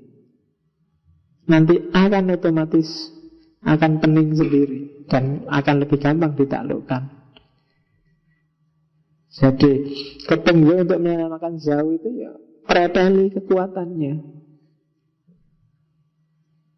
Jadi kepung daerah tertentu dalam rangka mencapai daerah yang lain. Itu strategi kedua. Strategi ketiga, pinjem tangan seseorang untuk membunuh. Cara paling gampang. Kalau nggak bisa mengalahkan, pinjem temanmu untuk menaklukkan. Kamu nggak bisa merayu dia, cari teman yang pintar ngerayu, suruh ngerayu atas namamu. Ya kan? Simple. Gak repot-repot apalagi hari ini. Yang ngerayu, hari ini kan ngerayu gak harus ketemu. Tolong bikinkan aku status di Facebook ya atas nama. Nah, itu kan pinjam tangan orang untuk membunuh. Jadi mencaci maki orang tapi pakai nama orang lain. Sekarang kan banyak kayak. Kalau kamu sedang diskusi di kelas, terus susah mikir, susah ngomong, terus kamu pinjam nama ilmuwan atau tokoh siapa gitu, itu pinjam tangan orang untuk membunuh namanya. Menurut saya kayak gini, ini dikatakan juga oleh Nurholis Majid misalnya. Itu kan kamu pinjam Nurholis Majid biar kamu menang. Padahal mungkin Nurholis gak ngomong gitu. Tapi begitu ada nama Nurholis Majid, Amin Abdullah, apa Gadamer, apa itu kan orang sudah mengkerut duluan. Itu strategi ketiga. Jadi pinjam tangan orang untuk membunuh. Karena biasanya kalau sudah kayak gitu kan temenmu nyerah semua. Terus buat musuh kelelahan sambil menghemat tenaga. Ini sebenarnya yang banyak dilakukan oleh Barat pada Timur. Kita itu kan lelah luar biasa nguber isu dari Barat. Coba dicek studi Islam itu kan. Orang Barat tiba-tiba ngasih isu Islamisasi ilmu. Wah, kamu diskusi capek Islamisasi ilmu. Belum selesai diskusinya dikasih isu lagi. Civil society. Wah, kamu capek lagi di civil society. Belum selesai civil society ada isu baru lagi. Filsafat makosid. Aduh, penting lagi belajar lagi. Belum lagi ada Islam kosmopolitan. Capek lagi. Lu kamu kesel. Padahal yang kamu bahas itu tidak mesti nyambung sama realitasmu sehari-hari. Tapi seolah-olah itu penting karena kamu dipancing untuk bahas itu, ditunjuk. Itu penting loh, ayo dibahas. Dan kamu capek, tidak bisa ngejar Barat. Kamu dikasih isu terus. Nah, itu sebenarnya strategi juga. Tidak pernah kan isu itu muncul dari Indonesia yang belajar Islamic Studies kontemporer. Pasti dari luar. Apa sih urgensinya bahas Islamisasi ilmu untuk konteks Indonesia yang ilmu Islamnya aja belum paham? Apa sih ya kayak gini nih yang strategi Barat kadang-kadang kan. Kamu capek terus belajar, dilempari isu terus sama Barat. Tiba-tiba ada gender, ada HAM, ada kita tidak pernah bermasalah dengan gender, tiba-tiba ada itu masalahnya terus. Dan kita capek sendiri. Tuh. Mereka tenaganya banyak. Itu strategi juga. Kalau kita sudah capek, gampang ditundukkan. Terus gunakan kesempatan saat terjadi kebakaran untuk merampok yang lain. Itu kedengarannya agak jahat, tapi ini maksudnya kalau ada kekacauan, itu saatnya kita masuk dan mengambil keuntungan. Kalau tidak ada kekacauan, bikin kekacauan. Oh, itu strategi dahsyat. Jadi kalau nggak ada kekacauan, iya ayo dibikin kekacauan. Begitu ada kekacauan kita masuk. Kok rukun-rukun saja, biar gegeran. Kalau sudah gegeran, kita datang sebagai pendamai. Wah, nama kita baik. Jadi kalau bisa, nggak usah perang. Makanya katanya kita kacaukan kayak gitu aja, nanti kita menang sendiri. Kita bikin ekonominya kacau. Kalau sudah ekonominya kacau, kita masuk nawarin utang. Kalau sudah utang, tergantunglah dia pada kita. Itu strategi hebat. Kamu jangan nangis kalau sudah kalah sampai sekarang, karena kita kalah strategi. Coba dicek Cina itu. Pinternya Cina lagi Tiongkok. Pinternya beberapa gayanya orang Tiongkok untuk mengacaukan bisnis lokal kan kayak gitu. Lagi asik-asiknya kita nyari HP Nokia, HP dia ngacaukan masuk dengan HP Cina. Kualitasnya sama dengan harga lebih rendah. Itu kan bisnis lo kan kolab gitu kan. Nokia aja sekarang tidak populer lagi, kalah jauh sama kelompoknya Cross, Samsung, apalagi yang kayak gitu kan. Loh, itu kan strategi. Kalau pas ada kebakaran, kita rampok yang lainnya. Jadi waktu kacau kita masuk. Kalau tidak kacau kita bikin kacau, terus kita masuk.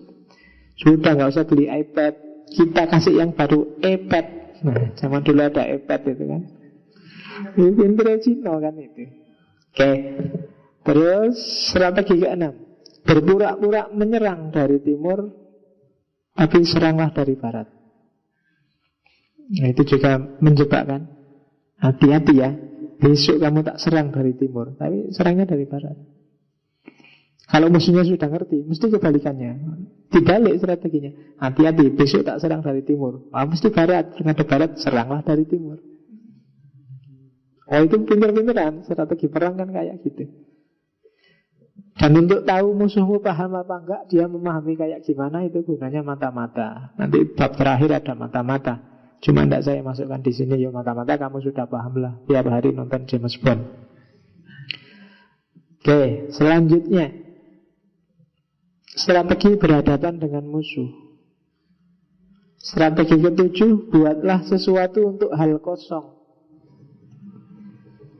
Ada kalanya kamu harus melakukan hal tidak ada artinya berapa kali, sehingga orang meremehkan. Allah, tidak ada artinya dia. Pada orang sudah meremehkan, pada saat orang tidak peduli lagi sama kamu, dianggap kamu tidak ada artinya, saat itu masuklah dengan yang dahsyat yang ada artinya. Itu strategi ke-7. Jadi pada saat orang mulai meremehkanmu, sudah nggak Allah, sudah nggak usah dianggap itu, nggak penting tiap hari kayak gitu terus. Masuklah dengan dahsyat, dengan yang sangat penting. Itu mesti kamu akan menaklukkan semuanya. Jadi berbuatlah sesuatu untuk hal kosong. Dalam rangka apa? Mengacaukan kalkulasinya musuh. Yang ke-8, secara rahasia pergunakan lintasan Zhengshan. Jadi carilah jalur alternatif yang orang tidak nganggep kamu akan masuk dari situ. Tiba-tiba kamu masuk dari situ. Nah, itu secara rahasia gunakan lintasan Zhengshan. Tidak biasanya kamu ngerti filsafat, tiba-tiba kok ngerti filsafat, itu orang mesti kaget. Tidak biasanya kamu, biasanya sih gayamu kelemak-kelemek, tiba-tiba kamu tegas, itu kan bikin orang kaget. Jadi diam-diam pakai strategi itu. Selama ini orang mengenalmu seperti apa, diam-diam kuasailah kemampuan alternatif dari pengenalannya orang. Nah, itu akan mengagetkan dan menaklukkan. Strategi ke-9, pantau api yang terbakar sepanjang sungai. Ini strategi waspada dan ambil keuntungan sebanyak-banyaknya. Terus strategi ke-10, pisau tersarung dalam senyum. Istilahnya luar biasa ya. Senyum, tapi di balik senyum ada pisau. Jadi orang melihatnya, friend, kita friend, senyum. Tapi hati-hati, di balik senyum itu ada pisau. Jadi strategi ini ampuh, karena rata-rata orang itu kalau disenyumi kan luluh. Di Ponegoro bertahun-tahun tidak bisa ditaklukkan, cukup Belanda senyum, kita damai yuk, kita akan friend. Apa gunanya sih perang lama? Oke, selesai sudah. Karena di balik senyumnya ada pisau. Jadi hati-hati, kalau ada temanmu senyum, tanyalah ada pisaunya enggak. Kalau ada pisaunya aku tidak ikut-ikut pokoknya. Oke. Terus pohon tren berkorban untuk pohon persik. Ada kalanya kamu harus mengorbankan sesuatu untuk meraih sesuatu yang lain yang lebih besar. Kayak tadi kan, mengorbankan pasukan yang jumlahnya kecil demi menang. Itu kan korbannya mesti tumpas itu yang pasukan jumlah kecil, tapi akhirnya menang secara total. Kalau kamu main catur kan kadang-kadang ada yang kecil yang harus dikorbankan, tapi kamu bisa makan rajanya apa menterinya. Jadi pohon pren berkorban untuk pohon persik. Tidak apa-apa tiap pagi disuruh jemput, asal dapat keuntungan punya pacar. Keuntungan apa lagi? Nggak apa-apa disuruh SMS neraktir tiap hari asal ada untung apa? Itu pohon pren berkorban untuk pohon persik. Jangan konyol ya, kalau konyol itu kebalik. pohon persik berkorban untuk pohon pram. Nah itu kebalik, modalnya terlalu besar, untungnya terlalu kecil. Banyak kan melakukan sesuatu luar biasa, dibela-belain sampai apa, hasilnya cuma kecil, gak ada apa-apanya. Nah itu rugi kamu. Harus dibalik, yang dikorbankan harus yang kecil untuk memperoleh yang besar. Yang ke-12, mencuri kambing sepanjang perjalanan. Jadi apa? Mengurangi kekuatannya musuh. Gerogoti pelan-pelan, curi satu-satu kekuatannya musuh. Ya mungkin dengan cara jadikan itu kekuatanmu juga, atau jadikan itu tidak lagi dimiliki oleh dia. Itu mencuri kambing sepanjang perjalanan. Oke, itu kalau sudah berhadapan dengan musuh. Jadi lakukan hal kosong, nyari lintasan rahasia, pantau perkembangan, pisau tersarung dalam senyum, dan korbankan hal kecil untuk keuntungan besar. Itu strategi bagian kedua.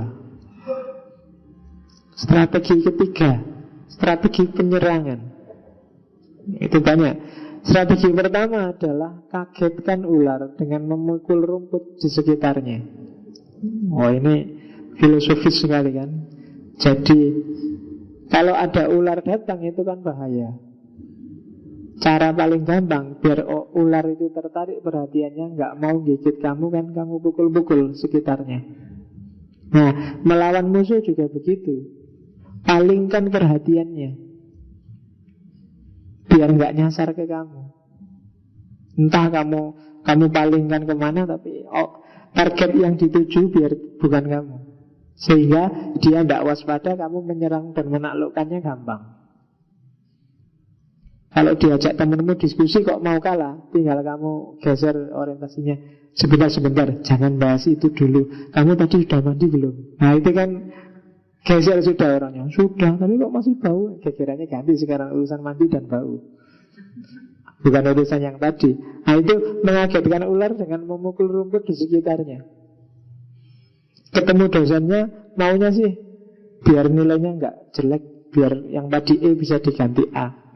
Terus, Pak, saya terpesona dengan penjelasannya Bapak di kelas itu. Wah, itu kan, itu memukul rumput di sekitar ular. Jadi sebelum dia marah, bos, kamu ngomong sekitar-sekitarnya dia aja. Itu nanti dosennya, oh iya. Nah, terus, Pak, saya yakin Bapak itu bijaksana. Oh, itu kan terus tinggal, Pak, nilai saya bisa diganti nggak Pak? Oh iya, nggak apa-apa. Nah, itu kan menang akhirnya kamu. Kenapa? Dia sudah teralihkan perhatiannya oleh pujianmu di awal. Nah itu namanya mengagetkan ular dengan memukul rumput di sekitarnya. Yang ke-14, pinjam mayat orang lain untuk menghidupkan kembali jiwanya. Jadi kalau ada yang dibuang, kalau ada yang disisihkan oleh musuhmu, dan itu penting, hidupkanlah kembali untuk melawan dia. Kadang-kadang musuhnya musuhmu adalah temanmu. Itu perlu. Jadi pinjam mayat orang lain untuk menghidupkan kembali jiwanya. Jadi kalau kamu bermusuhan dengan seseorang, cara paling gampang untuk menaklukkan dia tanpa berperang adalah manfaatkan musuhnya. Simpel sudah. Itu dulu yang dilakukan oleh Raden Wijaya waktu kedatangan tentara Tartar. Jadi tentara Tartar disuruh menyerang. Jadi itu kan mau menyerang Kertanegara. Terus dibohongi waktu perang, terus akhirnya kan berdirilah kerajaan Majapahit. Itu pinjam mayat orang lain. Musuhnya musuhmu adalah temanmu. Terus kirim macan untuk meninggalkan sarangnya. Itu strategi perang selanjutnya. Ada orang tertentu yang hebat luar biasa, kamu tidak bisa menaklukkan di dalam medannya, maka kirimlah dia agar keluar dari kandangnya. Dia akan kalah. Saya misalnya, Pak Faiz itu ya wis ahlinya cuma ngaji ning masjid ini. Kasih medan berbeda, pening dia mungkin, misalnya. Gini aja, kita jebak biar Pak Faiz kalah, kasih ceramah agama, pesertanya simbah-simbah yang puanya gitu, mesti nyerah di situ. Itu namanya menggiring macan meninggalkan sarangnya. Saya pernah kejebak kayak gitu. Ada panitia pengajian ngundang, Pak ini Pak pengajian remaja Pak, kita ya sudah enggak apa-apa, tak siapin materi untuk remaja, tak pikir mahasiswa. Begitu nyampe sana, isinya anak PAUD, anak TPA kecil-kecil itu. Nah, iya kan, pening aku. Terus kadung nyampe sana sudah siap-siap melidit mau pengajian, ada filsafatnya, isinya cah kecil-kecil. Pak dongeng bajal Pak dongeng. Iya wis. Sak jago-jagoku filsafat itu angkat tangan aku kalau sudah kayak gitu. Karena sudah di luar kandangku itu sudah wassalam itu pokoknya. Ya, jadi giring macan untuk meninggalkan sarangnya. Itu jalan paling mudah. Terus pada saat menangkap, lepaslah satu orang. Oh ini satu orang yang habis ditangkap. Misalnya kamu dapat tawanan banyak, dilepas satu, itu akan sangat berguna orang ini. Kenapa? Dia yang akan menyampaikan informasi apa yang ada di sini. Tergantung kamu akan titipi dia informasi apa. Kamu tunjukkan apa yang biar dia disampaikan ke teman-temannya. Oh itu penting. Misalnya kamu ingin bikin dia takut, tunjukkan sadismu waktu dia kamu tawan. Atau kamu ingin kesannya baik, tunjukkan baikmu pada dia ketika dia kamu lepaskan. Dia yang akan cerita sendiri pada musuhmu. Jadi kalau ada tawanan banyak, lepas satu. Jangan dianu semua. Nah, jangan dibunuh semua. Ini satu ini berguna. Terus yang ke-17, melempar batu bata untuk mendapatkan giok. Ini sama kayak tadi, melempar buah krem untuk dapat buah persik. Terus kalahkan musuh dengan menangkap pemimpinnya. Ini cara paling simpel. Kalau kamu merasa bisa menangkap dan menaklukkan pemimpinnya, nggak usah ada perang. Culik aja pemimpinnya, selesai. Bunuh aja pemimpinnya, selesai. Cara paling gampang. Kayak serial-serial silat itu kan mesti gitu. Kalau sudah terlalu lama perang, ya cari aja pimpinannya, diajak tanding. Kalau sudah kalah, ya selesai. Terus strategi chaos. Strategi chaos itu mengacaukan musuh. Jauhkan kayu bakar dari tungku masak. Jauhkan pasukan dari perbekalannya. Kalau di kampus, jauhkan mahasiswa, jauhkan dosen dari laptopnya, dari LCD-nya. Itu mesti kacau wis. Listriknya dibikin mati aja kan kamu pening. Itu jauhkan kayu bakar dari tungku masak. Dan ambil HP-nya, rampas HP-nya, ambil laptopnya, curilah laptopnya, selesai sudah. Kamu sudah tidak bisa apa-apa lagi. Kamu sangat tergantung itu. Jadi apa yang jadi properti dari musuhmu, kebutuhannya musuhmu, ambillah. Nanti di sana mesti kacau. Itu strategi chaos pertama. Strategi chaos kedua, memancing di air keruh. Cari keuntungan dari kacaunya mereka. Sama kayak yang strategi agak awal. Strategi 21, lepaskan kulit serangga. Pura-puralah. Itu kayak tadi. Kalau kamu merasa hebat, pura-puralah bodoh. Kamu merasa jago, pura-puralah lemah. Itu akan mengacaukan kalkulasinya musuh. Terus tutup pintu untuk menangkap pencuri. Itu strategi. Kalau perang beneran itu ya nutup pintu benteng. Cara paling gampang. Kalau untuk dulu di antara yang bikin Pangeran Diponegoro kalah kan strategi benteng stelsel. Jadi setiap di mana ada Pangeran Diponegoro bermukim, di situ dikasih benteng. Dia pindah kemana lagi, di situ dikasih benteng. Akhirnya geraknya jadi terbatas. Nah, kalau kamu musuh-musuh juga gitu. Tutup pintu untuk menangkap pencuri itu terbatas. Apa perbatas itu? Geraknya dibatasi. Batasi gerakan musuhmu. Jadi semuanya kamu bisa kontrol. Oh dia kalau jam segini mesti sedang ngaji, tenang aja. Selingkuh enggak apa-apa, ngajinya sampai jam 10. Oh dia kalau jam segini mesti sedang kuliah, tenang aja. Gerakmu terbaca 100%. Itu namanya kamu sudah, pintumu sudah ditutup. Tutup pintu untuk menangkap pencuri. Itu selesai sudah. Makanya nyari pacar jangan cakep-cakep. Itu nambah beban pikiran. Kalau istri cari yang cakep enggak apa-apa, tapi kalau pacar jangan. Kalau pacar kan kamu enggak konsentrasi, enggak mesti jadi istri, tiap hari jadi pikiran, menghabiskan modal. Oke. Oke ya. Terus ya kan pikiran terus. Kayak gini kamu tinggal ngaji kan kamu ketar-ketir. Jangan-jangan digoda nih, jangan-jangan kan gitu. Tapi kalau pacarmu jelek kan enggak mungkin ada yang mau goda. Dia ada dimanapun tenang aja, hati tentram. Oke, berteman dengan negara jauh dan serang negara tetangga. Ini kayak tadi. Bertemanlah dengan musuhnya, maka kamu dapat mengalahkan dia lebih simpel, tidak usah capek.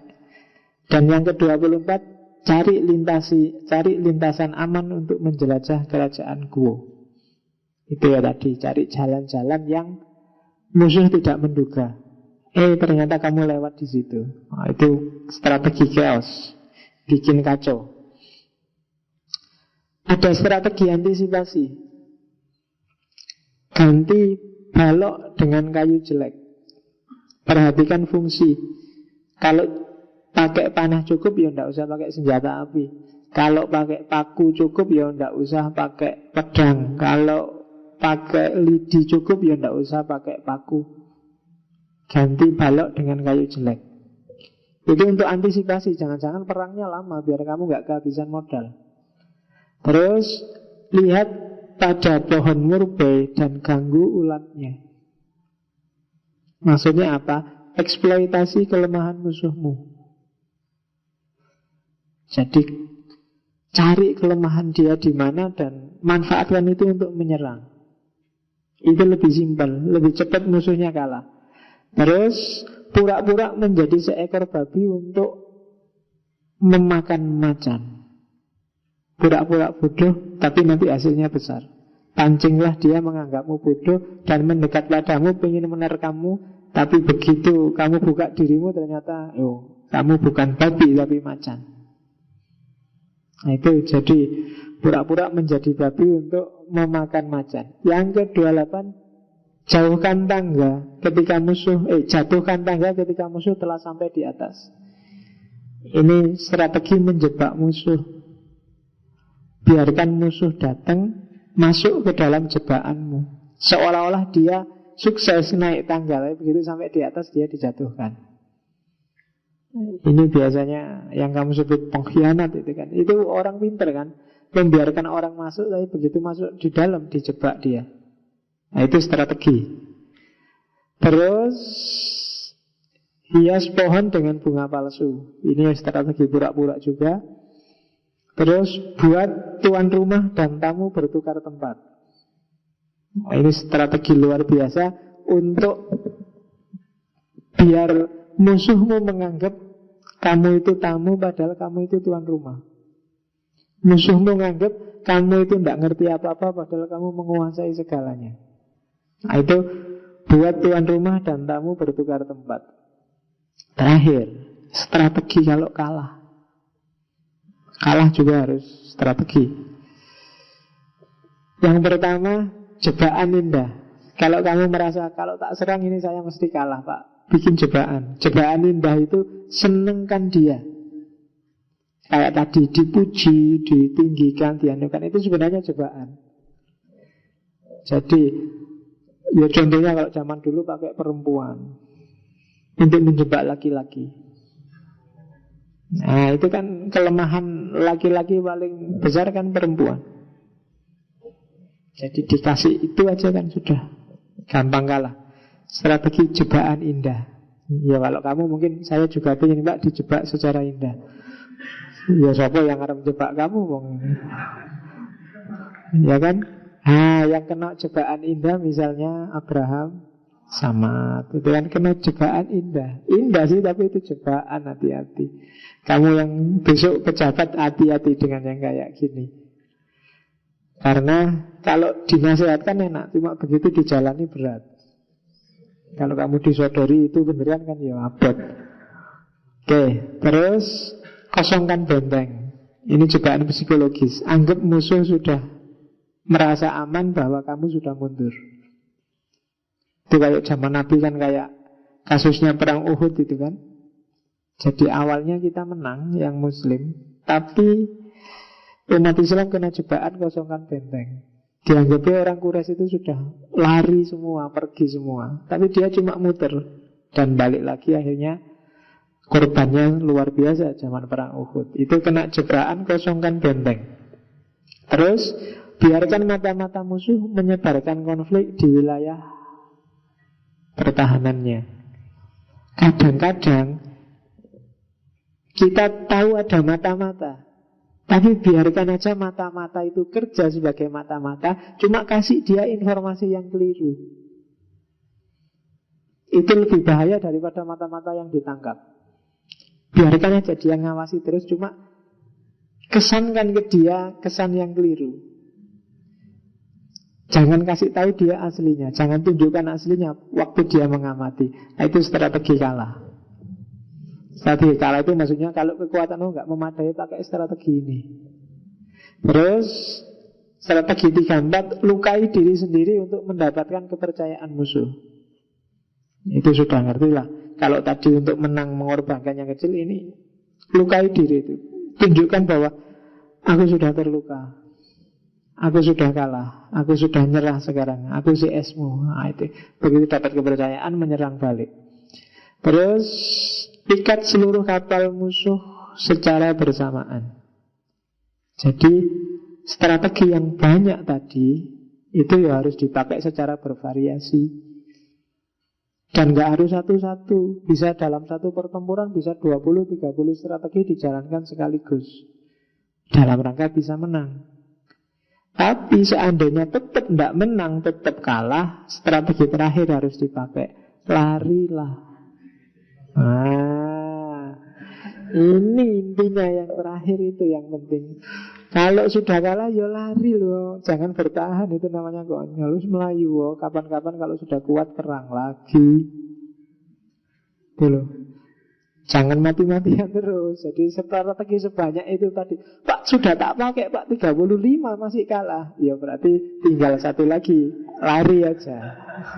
Nah itu gongnya ada di situ. Jadi ya mari kita lari bareng-bareng.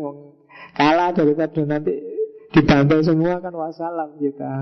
Ayo kita lari. Strategi kalah terakhir. Oke, sudah mau jam 10. Ada beberapa quote-nya Sun Tzu yang banyak dikutip orang. Misalnya, all war is based on deception. Semua perang itu dasarnya tipu muslihat. Bahkan kelasnya dewa sekalipun, kayak Krishna itu kan ya waktu perang juga pakai tipu-tipu. Ya namanya perang, harus ada ngapusinya untuk menang.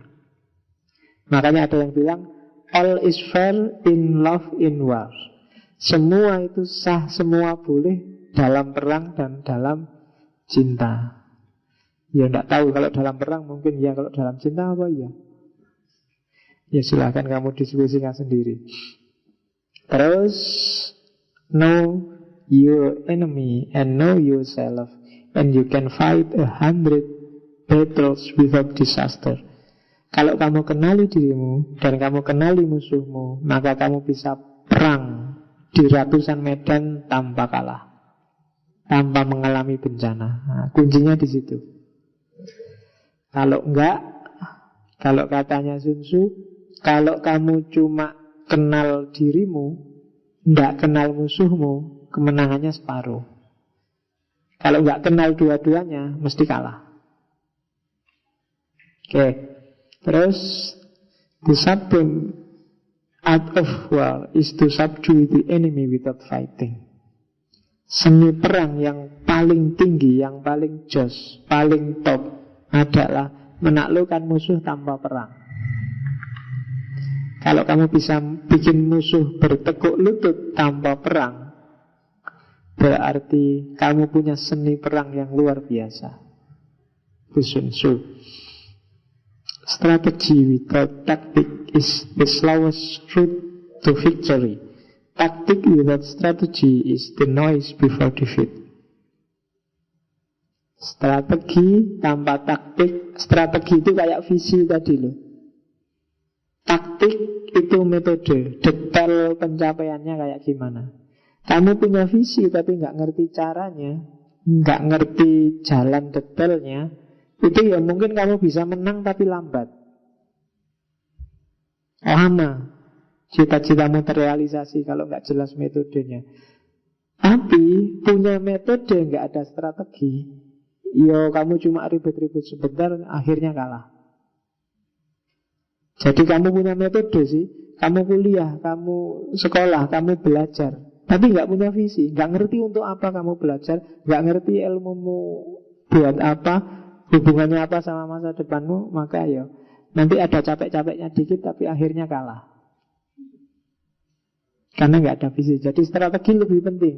Tapi strategi kalau ingin menangnya cepat harus punya taktik. Visi nggak ada gunanya kalau nggak jelas metodenya. Metode nggak ada gunanya kalau nggak jelas visinya. Cuma punya visi nggak punya metode masih bisa kamu sukses karena targetnya jelas, tujuannya jelas. Mungkin pada akhirnya kamu nyampe di target itu tapi lambat. Tapi kalau cuma metode saja nggak punya visi, uang targetmu nggak jelas. Kamu mau menang kayak gimana? Tujuannya nggak jelas, kamu mau nyampe kemana? Jadi taktik without strategy is noise before defeat. Terakhir, ya ini pertanyaan besar dari Sun Tzu. Kita semua sebenarnya orang hebat. Nggak ada orang yang nggak hebat. Hanya saja kemampuan yang kita keluarkan dan kita manfaatkan tidak maksimal. Maka pertanyaannya Sun Tzu, can you imagine what I would do if I could do all I can? Bisa nggak kamu bayangkan dahsyatnya kalau aku bisa melakukan semua yang bisa kulakukan? Itu kalau kamu bisa mengeluarkan semua yang bisa kamu keluarkan, pasti kamu orang hebat. Kenapa? Karena dalam diri kita ada banyak kemampuan hebat yang sering-sering terbengkalai. Kadang-kadang sampai mati nggak pernah kita pakai kemampuan itu. Allah sudah capek-capek ngasih, tapi kamu kan cuek, nggak maksimal. Padahal kalau katanya Sun Tzu, nggak akan terbayangkan betapa dahsyatnya dirimu kalau kamu bisa mengeluarkan, bisa melakukan semua yang bisa kamu lakukan. Nah, itu nasihatnya Sun Tzu. Oke, alhamdulillah sudah 1 bulan kita rekreasi di Tiongkok. Minggu depan kita jalan-jalan lagi ke barat, biar nggak jenuh ada di Tiongkok. Minggu depan kita masuk ke postmodern babak kedua, lanjutannya yang kemarin. Babak kedua kita ambil tokoh-tokoh hermeneutik. Mungkin ada Gadamer, ada Habermas, ada Paul Ricoeur, nggak tahu nanti siapa lagi. Mungkin 4 atau 5 pertemuan. Setelah itu kita ke timur lagi. Dari Cina mungkin kita ke India.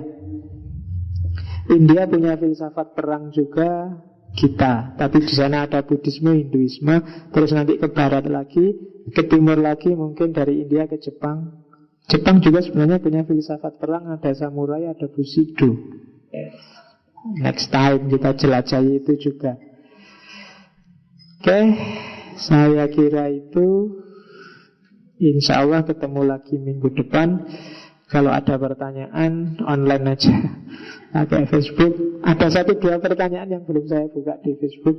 Ya ditunggu aja, pasti tak jawab meskipun tidak langsung. Oke, saya akhiri sekian. Wallahul muwaffiq, wallahu a'lam bishawab. Wassalamualaikum warahmatullahi wabarakatuh.